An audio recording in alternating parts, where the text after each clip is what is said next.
Chapter 3 Episode 10, to Lenaf. It was 3 days to Lenaf by carriage, with stops at 4 small villages.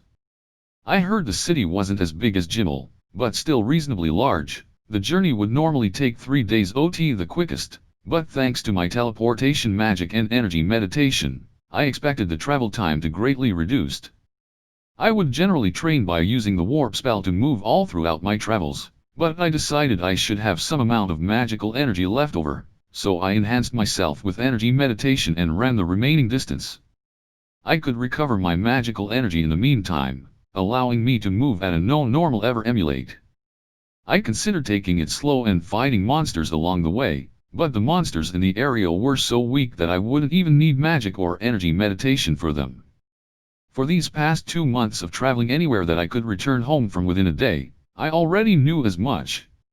But somewhat powerful monsters had supposedly appeared around Lenaf as of late, so if I hurried, maybe I could fight those.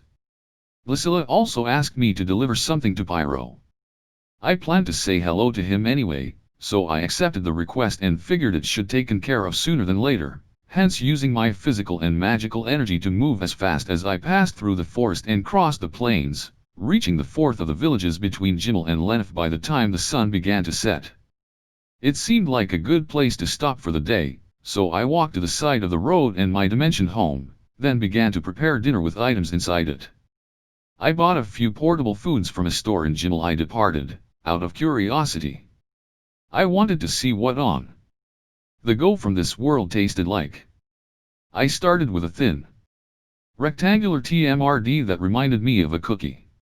It was nice and crunchy, but tasted like flour. It wasn't good, but it wasn't that either. I drank a glass of water I produced with water magic, then ate a yellow block that was SHC* like a die. It was hard, but not so much as to be unchanged viewable. It was like a cracker, but the thickness made it especially tough to bite through. Next, there was some dried meat. It was extremely salty, and only became more so the more I bit into it. I tasted nothing but salt. Ultimately I gave up on eating it because it seemed unhealthy. Finally, there was some green bread that also seemed hard. Apparently, it had in the time I had been traveling. It was solid as a rock, but the lady at the store said not to soak it in any fluid. That would give it an unpalatable flavor and waste it completely, according to her. I tried giving it a bite, only to be met with pain. I couldn't even sink my teeth into it, so I was left no choice but to enhance my jaw with energy meditation. When I tried again, I managed to bite the bread, but it had no flavor. Or so I thought at first, but then the terrible taste set in and I began to cough. I frantically gulped down a glass of water, but it wasn't enough and I ended up drinking an entire second glass. It tasted something like grass, or maybe some sort of medicinal herb. It seemed like a mix of a few things, so it was hard to tell. It mixed with my saliva as I bit into it, though, and the grassy smell and bitter, tart, pungent flavor spread through my mouth. It was just vile. The dried meat that I got from Hughes was decent enough, but aside from that, I shouldn't have just tried these snacks out of curiosity. Maybe I would try the other ones a second time, but not the green stuff. I chomped on a piece of fruit to cleanse my palate. Thankfully I had kept that in my item box. The shocking flavor made me lose my appetite, so I had only that one of fruit for dinner, then slept in my dimension home. I would have to be careful of my surroundings when I got back out. But it was nice to not need a tent. I was safe throughout the night, then began to travel the same way the next morning. By that afternoon, I could see the walls around Lenaf in the distance. My first order of business when I entered the city was to visit Pyro's store. I took the time to enter my dimension home and wash off the sweat and grime from the journey. Once my cleaner slime bath was finished, I left my dimension home and headed to the city gate. Much like in Jimmel, I just had to show my guild card to pass. I asked the man at the gate for the location of the Sionji company as well, and he said to walk straight onward past the east gate I entered through until I hit a dead end, then turn right. I thanked him and followed his directions through the wide streets until I saw a building with tall, sturdy walls. Many people were carrying luggage in and out of it. I didn't know what this building was for, but this was the end. I walked right for a while and found a sign that said Saionji Company. It was on a corner with a butcher, general store, fish market, dried and preserved foods store, spice shop, and more, all of which had signs for the Saionji Company. There was even a deli, though it was on the smaller side. I didn't know where to go, so I decided to enter the shop and ask them. I picked the spice shop as I didn't have it anywhere and it had the fewest customers, so I would be getting in the way the least. The high price of spices was likely the reason they were so empty. There wasn't even a single customer, conveniently. I was welcomed when I entered the spice shop, but I didn't see who welcomed me. I turned to look where the voice came from and saw a young girl behind a counter. She was probably around the same as me and Elio. She had long, blonde hair, white skin, and what Apmel read to be fox ears. I didn't know if it was because she'd been working, but her hair was somewhat disheveled. She tried to it down as she came out from behind the counter. "What do you need today?" "I'm sorry, but I'm not a customer. I have a delivery for Mr. Pyro Saionji from the Merchants Guild in Jimmel." "What, for HD?" "Thanks." "Excuse me, but are you Pyro's daughter? You know my dad."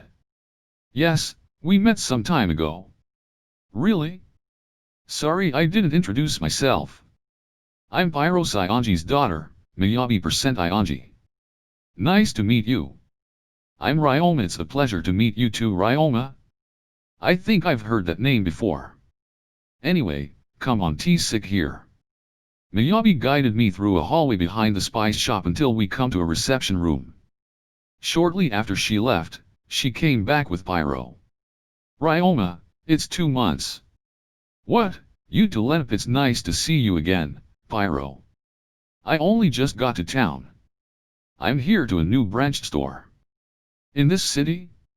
Then I can take you to the local Merchants Guild. Before that, I have something for you." I took a parcel out of my item box and handed it to Pyro. "Hey, what's this?" "I couldn't tell you what's inside." "Yo." Pyro opened the parcel. It contained a letter which Pyro read. He nodded and put the letter away. "Ryoma, sounds like you've been through a lot lately. Was it about me?" "Just a bit about you at the end. Glee says to give you a hand, but I would have done that anyway." "Thank you." "It's nothing, nothing at all. Let me introduce you to my daughter. She's a year older than you, but you should get along swell." Now that the topic of discussion turned to her, Miyabi spoke up. *Xi. "Kman. My name's Miyabi. You should tell people my name when you're introducing me. I even told him that much already." "Oh really? What's the problem?" Miyabi was also the name of the daughter of the founder of the Ionji Kami. "I named you after our ancestor." "Nobody was talking about that, Dad. Why are you bringing it up? Did that ancestor have some great accomplishment?" I asked, wondering what comedy routine he was trying to not that I've heard. "She was just a pretty face to draw customers, then she got married, and she passed away peacefully with her family around her at the end of her life." "I see. So you want her to live a happy life like her ancestor?" "No, no. Miyabi's father was the founder, you see, and Miyabi's father is me. I'm hoping that gives me the same luck as the founder." "You named her Miyabi for yourself?" I couldn't help but shout. I raised my voice. "No problem." That was a fine response, really. My daughter won't even to my joking around lately. So that's just what I needed. That reminded me of a boss I had who would joke around all the time when we were busy with work. Sometimes I would respond because he wasted more time if I didn't, but I generally tried to ignore him, and that made him extremely upset. But I didn't want to think about my old life too much, so I pushed that aside and went with Pyro to the Merchants Guild. He led me to the tall building on the way to the Saionji Company. This was my second time seeing it, but its size was no impressive. The walls could almost compare to that of a fortress. I followed Pyro inside, where it looked like a castle. What do you think of this merchant's guild? Incredible, huh? Pyro asked me in the reception room. I'd say so. It looked like a fortress from the outside. Makes sense, since there used to be one here. There was. You bet.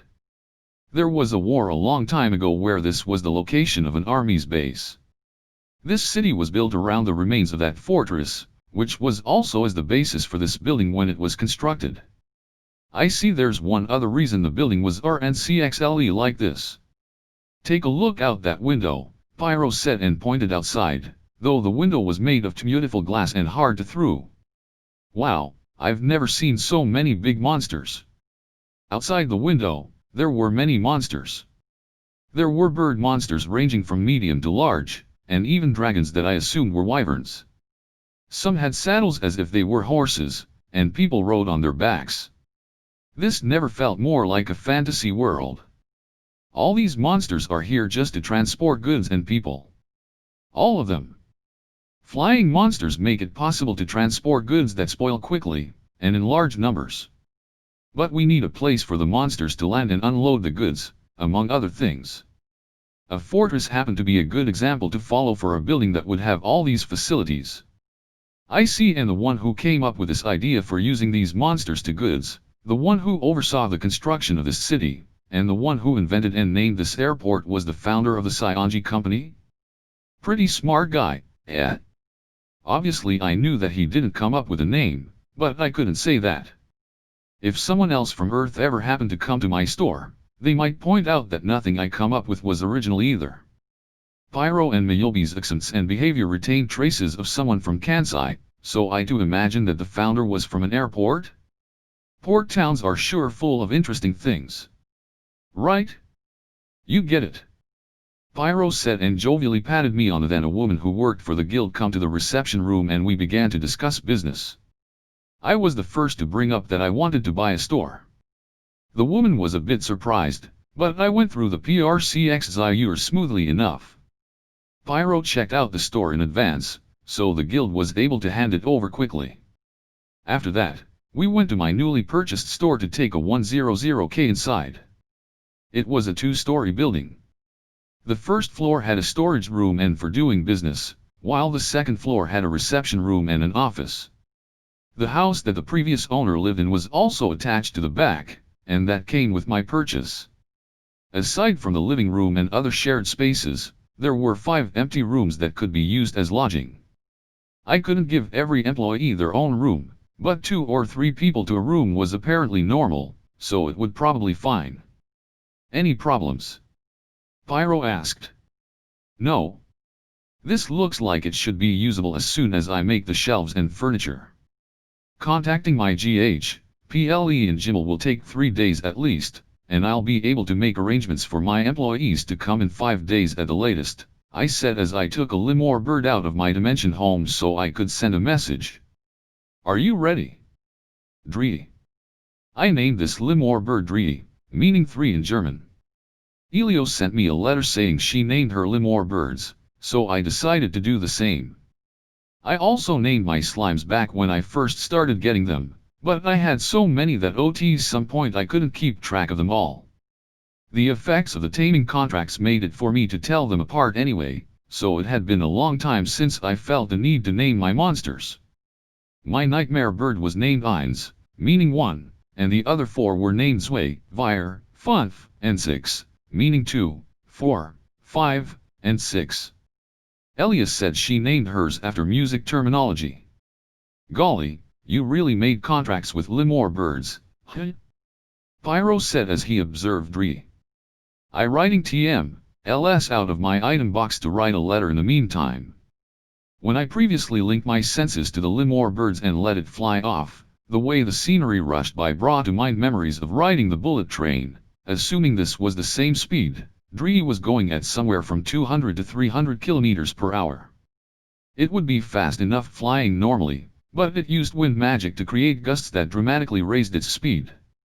Limor birds could travel a 3-day distance by carriage like it was nothing. Even if it had to take some detours on the way, it would able to jimble the day and that was for sure. I put the finished letter in a tube and attached it to the tree with a red cloth with a metal clasp. Now it would be allowed into the city on its own.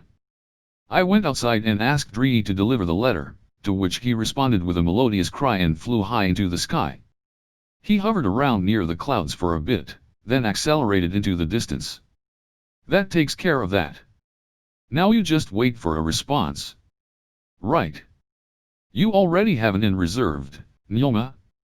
Oh, no, I forgot.